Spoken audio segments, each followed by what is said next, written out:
Nephilim Giants, the Forgotten History. Hello and welcome back to my channel. This is Why the Fact Not, coming to all of you with a brand new video. Solomon Islands, a sovereign state located in Oceania to the east of Papua New Guinea. The state includes 6 major islands and over 900 smaller islands. The capital, Honiara, is located on the island of Guadalcanal, which became a famous battleground between U.S. and Japanese soldiers in what is now known as the Solomon Island Campaign of 1942 to 1945. Nestled in the midst of vast oceans, these remote islands have long held a mysterious allure for many. Tales of a tribe of giants, said to be the offspring of Nephilim, still roaming in these islands continue to spark curiosity and fascination among those who seek to unravel the enigma that surrounds these lands. The remote islands were left undiscovered to the rest of the world, inhabited only by indigenous people who had lived on the islands for thousands of years. In 1568, a Spanish explorer by the name Álvaro de Medina became the first European to discover the islands, navigating the oceans from Peru. After discovering the islands, Álvaro named them the Islands of Solomon, with the belief that he had found gold, and not just any gold, but the place where the biblical King Solomon obtained the gold for his temple in Jerusalem.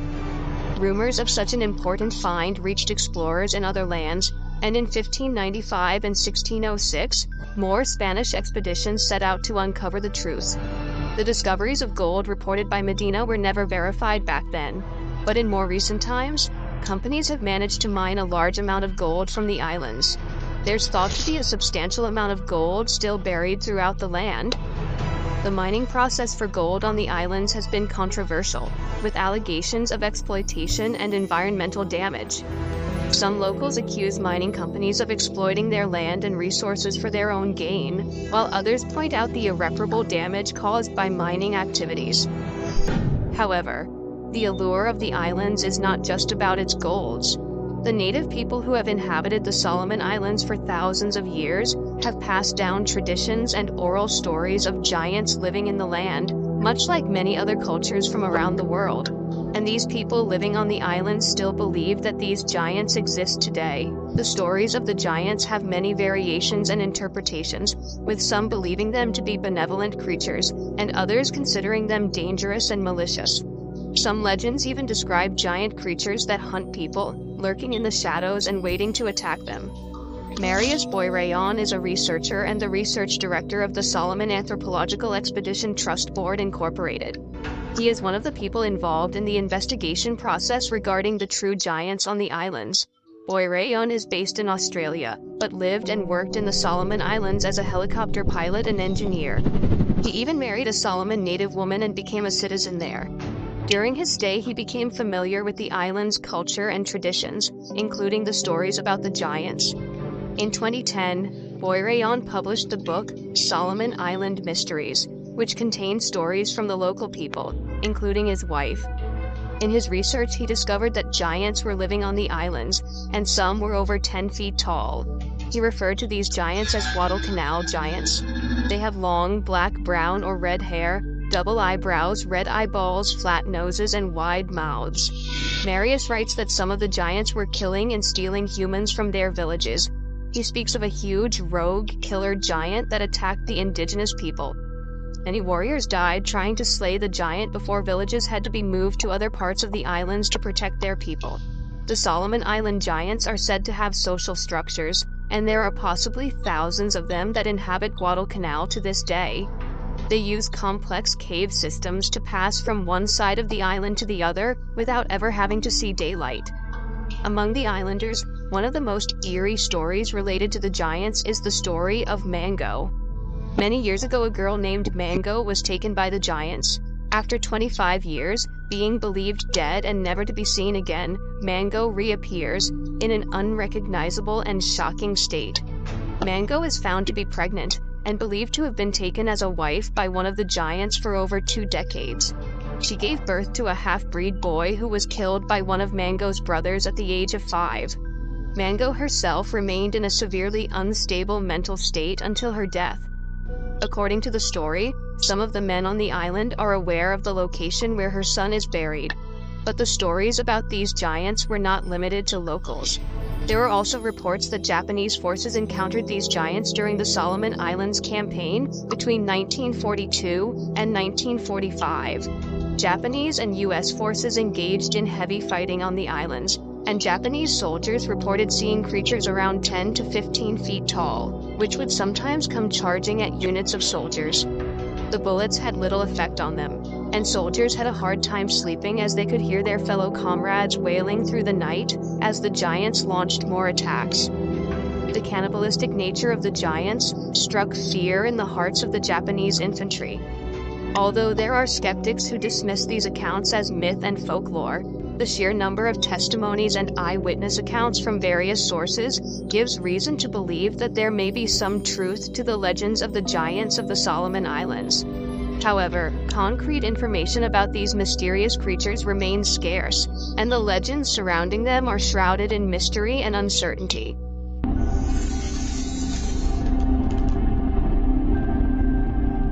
The idea of giants has been present in many cultures throughout history, from the biblical account of the Nephilim to depictions in ancient architecture and cave writings.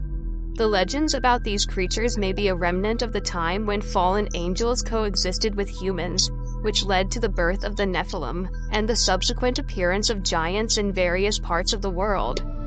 The sheer amount of legends and stories about such beings across cultures suggests that there may be some truth to the idea of fallen angels and their influence on the world. The legend of Solomon Islands giants is only one piece of this larger puzzle. The relationship between giants and pyramids in different cultures is also an interesting topic. Many ancient societies around the world, such as those in Egypt, Iran, Iraq, China, Mexico, and Cambodia, built pyramids, suggesting that something was happening on Earth in those days. Even more intriguing, these cultures all have stories and depictions of giants. It is possible that these societies had contact with each other and that the giants played an important role in the construction of these pyramids. Let us take, for example, the pyramids in Mexico. Missionaries in New Spain and New Hispanic historians chronicle stories saying that in ancient times there were giants in the land now known as Mexico. They called them Kinametsin, a term used in Mesoamerican mythology for people of great height. The friars were looking for explanations for the large buildings dedicated to the indigenous gods. According to the Journal of Mexican Archaeology, the evangelists attributed the construction of the largest pyramids, such as that of Cholula, to the giants. The Bible gave the missionaries the idea that the creators of these great buildings could be beings like those described in biblical passages, the Goliath against which David fights, or other stories where the triumph of a person is enhanced by overcoming individuals superior in size and strength. A story by Friar Andres de Olmos, famous for his work as a philologist of the indigenous groups, tells that in the palace of the first viceroy of New Spain, Antonio de Mendoza, bones of a human foot were found where each toe measured almost the palm of a hand. Like the Bible story of Noah and the flood, the giants perished in the catastrophe of Atanasha, a great flood in the mountainous area of Tlaxcala. Another ancient megalithic structures that are believed to be built by the giants are the unbelievable structures made from enormous basalt stones in Non Madol, in the island of Pompeii. The walls are standing as high as 58 feet tall and measuring as much as 17 feet thick. Columns and buildings all made from stone which weigh anywhere from 5 to 50 tons, stacked in the manner which one might construct a log cabin. Astonishingly, it has been estimated that over 750,000 tons of stone were used in the site's construction.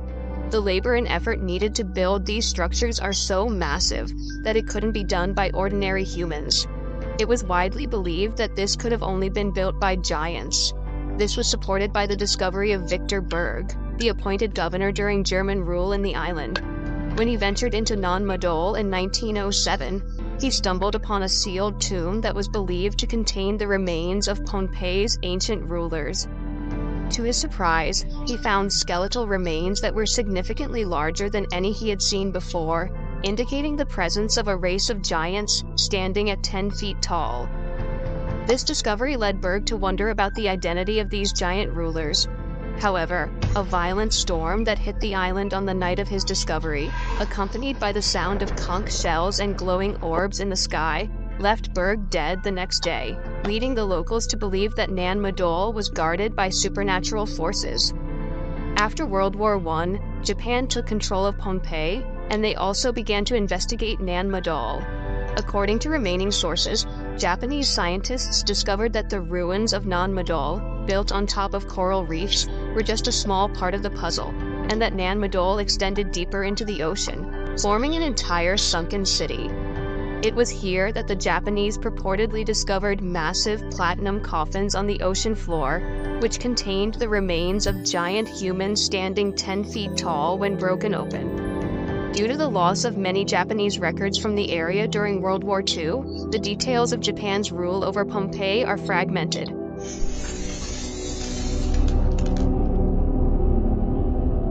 The concept of the return of the Nephilim and their offspring during the last days is an intriguing theme that appears in several Bible prophecies.